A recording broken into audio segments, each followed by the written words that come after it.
Ek wil vandag saam met julle kyk na uit die Johannes Evangelie, hoe die Johannes Evangelie die Paasfees sien. En hy kyk heel anders as die ander evangelies. Hy kyk, waar die ander evangelies skryf dat Jesus se dood 'n groot verlies en swaar is, bring Johannes Evangelie liefde en verheerliking en oorwinning baie sterk by. En ook familieverhoudings. Ons skriflesing is 1 Johannes vers 29. Die volgende dag sien Johannes Jesus na hom toe kom. Johannes die doper, sy leef, en hy sê, kyk die lam van God, wat die sonde van hierdie wêreld wegneem. Kyk die lam van God, wat die sonde van hierdie wêreld wegneem. En daar is onmiddellik iets wat my mens baie tref. Hy sê, kyk, sien raak, moet dit nie miskyk nie.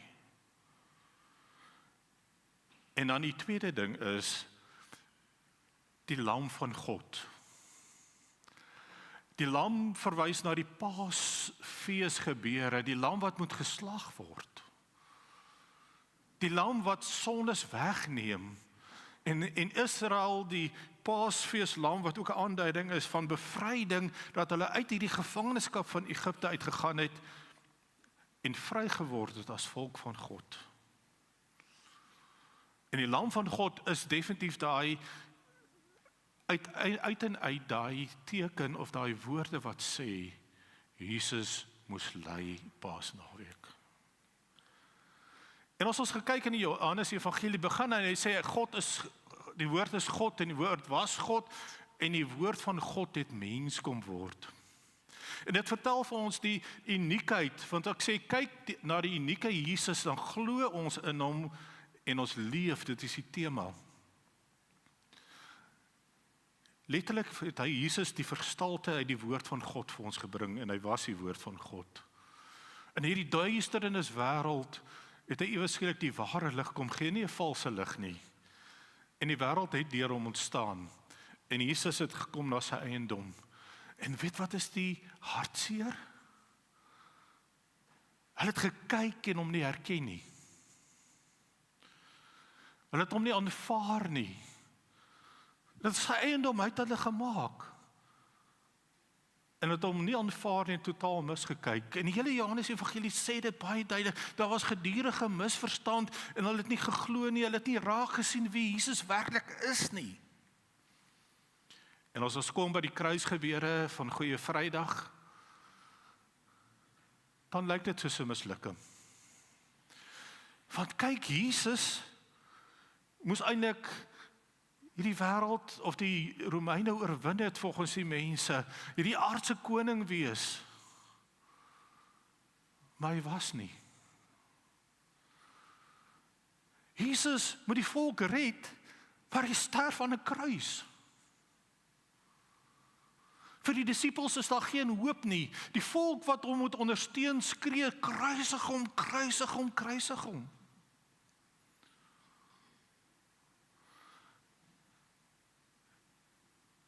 Die skrifgeleerdes en die priesters en die Joodse raad onder Kajafas sê, dit is beter dat een mens opgeoffer word, dat een mens onregverdig sterf, as wat die hele volk sterf en die Romeine die opstand onderdruk en die hele Joodse volk uit was.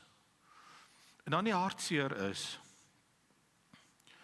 Barnabas, die misdadiger, word vrygelaat. En Jesus, die onskuldige, word gekruisig. Sit net een oomblik vir jou en dink, as jy 'n disipel van die Here is, en jy daai oomblik en geleef in jou leier, jy het alles gelos om gevolg, is dood. En dit is wat jy glo. Wat baie interessant is, die Here sê self, dit is nie hulle wat my lewe afgeneem het nie, ek het my lewe self afgelê. Dis 'n keuse van die Here self. besluit deur homself. Dit was deel van God se plan, deel van God se oorwinning. God se plan werk. En daarmee saam het hy gesê, dit was volbring aan die kruis. Wat beteken daai woordjie volbring? Dit beteken, die sonde is weggeneem van ons as mense af, want hy was die lam. Jy wat vasgevang is in sonde, en vasgevang is, het God vrygemaak, jou uit die gevangenis laat ontsnap. En die skuld, en die skaamte, en die sondeskuld, en alles, is afgeskryf. Jesus het in die plek daarvan, dit beteken dit is volbring. Alles is volmaak geëindig. Dit is ten volle gebring, sodat ek en jy nie hoef weer meer te wees, iemand te wees wat moet sterf vir ons sondes, moet wees nie. En dan die wonderlike is, die Here wil vir ons ook in hierdie Johannes Evangelie sê, die Evangelie van Johannes kom, ek dink te vinnig, my mond is te stadig. Jesus sê self, die uur van die kruis het gekom. Maar dit is nie net 'n vernedering, 'n verlies nie, hy sê, dit is 'n verheerliking. En dink maar net aan die woordjie verheerliking, is dit beteken 'n permanente toestand, heer beteken heerlik, goddelik. Dit beteken, toe Jesus aan die kruis sterf, het die Here hom opgewek, opgetel, verheerlik, iets wonderlik gemaak. En dis dieselfde woordjie wat ons gebruik as ons sê, dit is so heerlik wat ons eet. Dit was so heerlik om dit te doen. Dit is so goddelik, so spesiaal. En dit is sê daar, en dan sê hy baie belangrike ding. En Johannes gee vir ons, en hierdie perspektief kom baie mooi uit. Hy sê, 'n saadjie moet doodgaan om 'n plantjie te laat groei. As jy 'n saadjie plant, dan ontkiem hy, en al die voedingsstowwe in die saadjie word opgeëet deur die plantjie, en die plantjie begin groei. So die saadjie gaan dood, en dan draai hy baie vrug. En daardeur sê die Here Jesus Christus, hy moes sterf, sodat daar goeie vrugte, soos vergifnis, ewige lewe, die opstanding, en al daai goed uit kan kom, dat ek en jy kinders van God kan wees. En dit beteken nie as 'n saadjie sterf, as Christus sterf, dis die einde nie.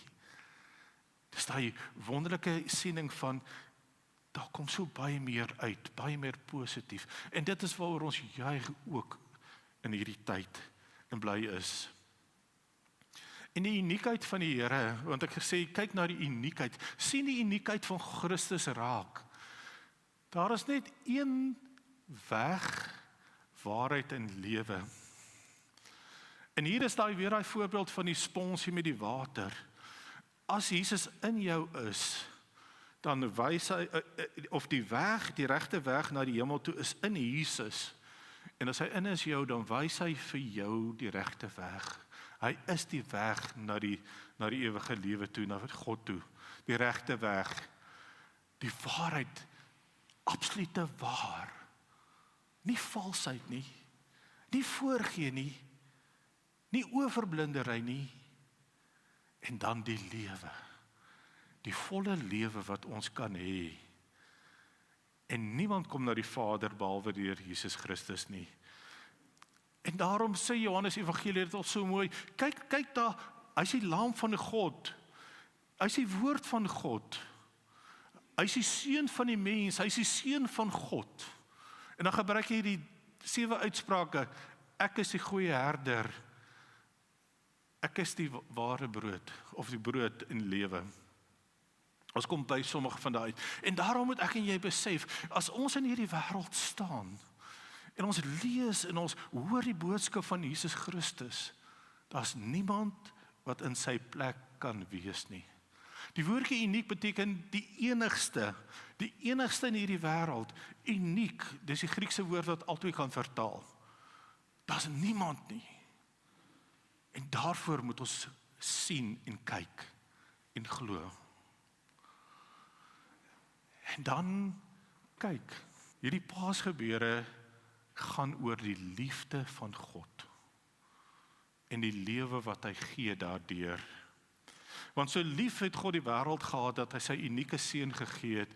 Die kruis vertel vir ons van God se liefde. En liefde is deur die kruis vir ons gegee. Dit is nie hierdie ding van, kom ek sê dit op so 'n manier. God het vir jou so lief gehad. En dan wil ek die vorige musieka se woorde aanhaal, wat Rudolf gesê het. Hy sou net vir jou gesterf het, as jy die enigste mens op aarde was. Dis 'n liefdesdaad. Dis nie 'n vernietigingsdaad dat hy in die kruis gesterf het nie. Dis 'n liefdesdaad dat hy opgestaan het, sodat elkeen wat in hom glo, dit beteken glo beteken vat, nie verlore sal gaan nie, maar dat ons gered sal word en verlos kan word en nie veroordeel kan word nie. En die persoon wat nie kyk nie, of nie Jesus raak sien en unieke Jesus, is reeds veroordeel omdat hy gekies het om nie te glo en te kyk na Jesus Christus, wie Jesus Christus werklik is nie. Dit is die teendeel daarvan. En dan hierdie wonderlike familie oomblik. Jesus los nie sy ma alleen nie. Hy gee sy ma in die hande van sy liefling apostel Johannes. En die geskiedenis het gesê, Johannes het gekyk na Maria tot haar dood in Efese.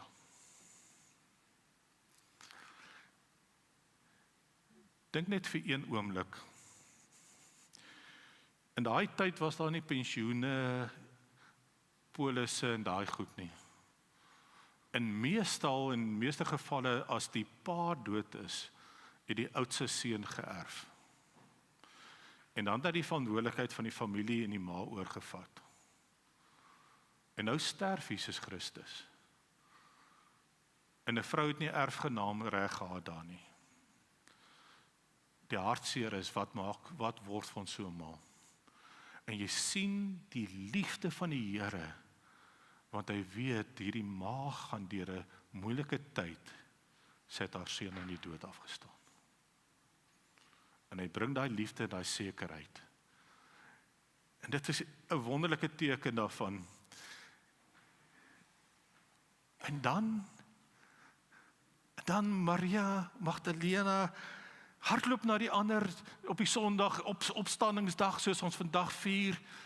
En sy die graf is leeg. Hulle het Jesus Christus gesteel. Hoor jy daai misverstand? Hulle sê reguit, hulle het nog nie die skrif verstaan dat hy moes uit die dood uit opgestaan het nie. En weer hierdie misverstand, het Jesus nie gesê ek gaan na 3 dae opstaan nie. Het Jesus nie gesê ek kom weer nie. Het Jesus nie dit oor en oor gesê nie, hoe vergeet hulle dit? En dan die grootste oomblik, die opstanding, die graf is leeg. Jesus lewe. En omdat Jesus lewe, het hy lewe in hom. En hy lewe vir altyd. Hy het uit die dood uit opgestaan. En ons kry deel van hy lewe. Hy het opgestaan. En as 'n bewys verskyn hy 'n paar keer aan die disippels. 'n hele paar keer. Maar dan weer 'n misverstand. Thomas sê, ek gaan nie glo as ek nie sien nie. En dan in Jesus Christus, hy het nie gekom om Thomas te sê, Thomas, jy was 3 jaar saam met my. Ek het hoeveel keer vir jou gesê nie. Hy sê net jy was bietjie klein gelowig na die tyd. Maar hy sê, ook vir my en vir jou wat twyfel, kom kyk, kom sien die uniekheid raak, kom druk jou wonde, jou vinger in die wonde, hier in my hande en in my sy. En dan kom een van die kragtigste belydenisse in die Johannes Evangelie na vore. My Here en my God. My Here en my God. Hy glo, hy aanvaar. En van daai oomblik is Jesus ook sy God en sy Here. Want hy het dit gevat. En die Johannes Evangelie is doodeenvoudig net geskryf sodat hy Ou Testamentiese gedeeltes gaan gebruik en dit wat Jesus gedoen het, sodat ons kan glo dat Jesus Christus die Seun van God is. Sodat jy die lewe kan hê. Jy kan doodseker wees dat jy hemel toe gaan. Want as jy glo, het jy die lewe. Dis wat hierdie gedeelte sê. Johannes wil sê, maar al hierdie gebeurtenisse, kyk daarna en glo, vat dit en lewe. Want Jesus het opgestaan, hy lewe en hy gee die ewige lewe vir ons. En daarom reg in die begin is dieselfde tema, as jy hom aanvaar, soos jy letterlik 'n weeskind aanvaar, of iemand aanvaar as deel van jou familie en iemand aanneem.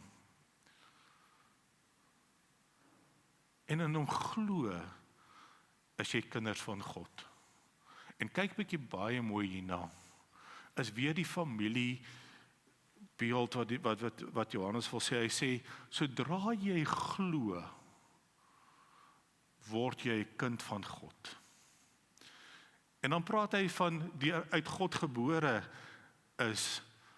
Geboorteproses, die baba kies nie wanneer om te kom nie. Is ek reg? Ek is nou nie 'n vrou nie. Maar die ma kies ook nie. Dis 'n God gegewe tyd dat hy kom. En dieselfde is, wanneer God met jou werk, en begin in jou werk deur die Heilige Gees, en jy sê, ek aanvaar Jesus Christus, ek glo in Jesus Christus, dit is waar vir my, dan draai die hele lewe om, en God laat jou weer gebore word. Dan word jy gebore in God se familie, en jy's 'n kind van God. Dis 'n geestelike geboorte. Van daai oomblik is jy kind van God vir altyd. En dan begin jy lewe as 'n kind van God. Want kyk, jy ontvang die nuwe lewe en jy gaan 'n lewe in oorvloed hê. En die oorvloed beteken nie noodwendig finansies nie, maar dit beteken 'n lewe wat so vol wonderlike van God is, dat jy sal oorloop in hierdie lewe. Dit beteken dat jy God se liefde sal ontvang en sal oorloop van God se liefde. Dat jy sal God sien in hierdie lewe in tye wanneer dit hoe moeilik is en sal oorloop van God se teenwoordigheid en weet ek kan vashou en ek gaan deurkom. Oorloop in die wete van die hoop dat Jesus ons kom haal en ons sal vir hom vir altyd in die hemel wees. En dan deel van die familie. Wie het in 'n huis groot geword waar daar geen reëls is nie? Almal het. En Jesus skep hierdie reëls vir sy disippels, sy vriende en sy familie. Hy sê, jy moet my gehoorsaam wees en leef my liefde uit. Dis nie net gehoorsaam die wil nie, maar Johannes sit hierdie wonderlike aspek van liefde by. En nou sê hy, as julle in my bly en ek in julle, sal julle in my liefde bly. Onthou jy die sponsie? As Jesus in die rooi ingedruk word, dan begin Jesus se liefde ons verander. En begin leef ons Jesus se liefde. Maar sy groot liefde was so groot dat dit ons oorweldig en verander ons en sy liefde is deel van ons. En dan ons gehoorsaam en ons kan besluit, daai sponsie kan ek uitdruk en sê, ek wil nie meer in die water wees nie, ek wil nie die water in my hê nie. Maar ons het lief gehad. God het ons eerste lief gehad. En dit is wat Paasfees vertel. Wat sou gebeur het as Jesus net gesterf het? Dan sy liefde opgehou. Jesus het opgestaan en daarom het ons sy liefde ook deel daarvan. En dan sê hy hier 'n baie goeie ding. Hy sê, julle is nie meer slawe nie, maar my vriende. In 'n ander gedeelte sê, julle is nie meer slawe nie, maar julle is my kinders. Wat is die verskil? 'n Slaaf is onder oordeel, veroordeling, vrees, straf. Maar as jy 'n vriend is of 'n kind is, dan word jy geregeer deur die liefde van die ouers. Die liefde van God. En dit sê ook net weer hierso, julle moet mekaar lief hê. En dit is die teken van ons familie. Die teken van hoe Jesus Christus se disippels moet uitleef. Ek gee julle gebod. Wees lief vir mekaar soos ek vir julle lief gehad het. En dan sal mense sien dat julle my disippels is. Sal mense sien dat Jesus Christus binne jou is. En dat daai stukkie wat ek by die kinders begin het, wie in my is en ek en hom dra baie vrug en sonder my kan julle niks doen nie. Want as Jesus Christus in ons is, dan verander hy ons om te leef soos kinders van God, waar hy wonderlike kinders vir ons vertel het. Hy laat ons leef in die liefde van God, wat so baie is, dat ons God se liefde kan uitleef. En daar's een dingetjie wat ek oor stil gebly het. Onthou julle daai sponsie wat droog is? Hy kan nie was nie. Maar as hy nat is, kan hy was. So kan ons ook sonder Christus niks doen nie. Ons kan absoluut niks doen sonder Christus nie. En dan gaan Jesus hemel toe. Maar hy sê hier, dood eenvoudig hier in 14 tot 16 Johannes 14, sê, ek sal vir julle 'n ander parakleet gee, wat ewig by julle is. En ek wil hoor eers die woordjie ander. Hoekom ander? Want Jesus was die parakleet. Wat beteken parakleet? Hy is iemand wat jou troos, iemand wat jou bystaan, iemand wat jou help, iemand wat jou raad gee, iemand wat vir jou leer, as jou advokaat, iemand wat jou help. En terwyl Jesus Christus op aarde was hy die parakleet, en nou sê hy, ek gaan vir jou die Heilige Gees gee, en daar is, dat die Heilige Gees in jou kom bly. Jy gaan nie meer 'n weeskind wees nie. God gaan in jou wees, en dan kom daai woorde van, soos ek in die Vader is, so moet julle in my wees, so sal die Heilige Gees in julle wees. En dan raak die Heilige Gees ons troos, ons hulp, ons advokaat, ons bystander, en daai. En dan sê Johannes 14, die Heilige Gees gaan oor my getuig. Die Heilige Gees gaan julle alles laat onderhou wat Christus vir julle gegee het. En julle leer en bystaan. En so woon God, eintlik God drie-enig in ons, die Vader, Jesus Christus en die Heilige Gees, soos daai water in die sponsie. Al het ons gedink dit is onmoontlik. En in hierdie lewe, omdat Jesus opgestaan het en daar lewe is, kan hy sê, maar ek het die lewe hier binne my. Ek het die kruis hier binne my, maar ek het die lewe hier binne my. Ek is die opstanding en die lewe. Wie my glo sal in alle ewigheid nooit sterwe nie. En wat sê Jesus Christus? Dood eenvoudig. Ek en jy gaan vir altyd lewe, omdat Jesus opgestaan het en gelewe het. Hy sê, daai dag wanneer hierdie liggaam van ons se hartklop ophou, en ons nie meer leef nie, gaan ons siel, dit is net vir verduideliking, dit is alles behalwe wat jou liggaam is. Dit wat jy dink, dit wat jy voel, jou persoonlikheid en alles. Jou verhouding met die Here en godsdiens en alles. Daai onsigbare gaan dan vir altyd na die Here toe. En gee hy vir ons 'n nuwe verheerlikte liggaam waar daar geen trane, geen pyn, geen lyding meer sal wees nie.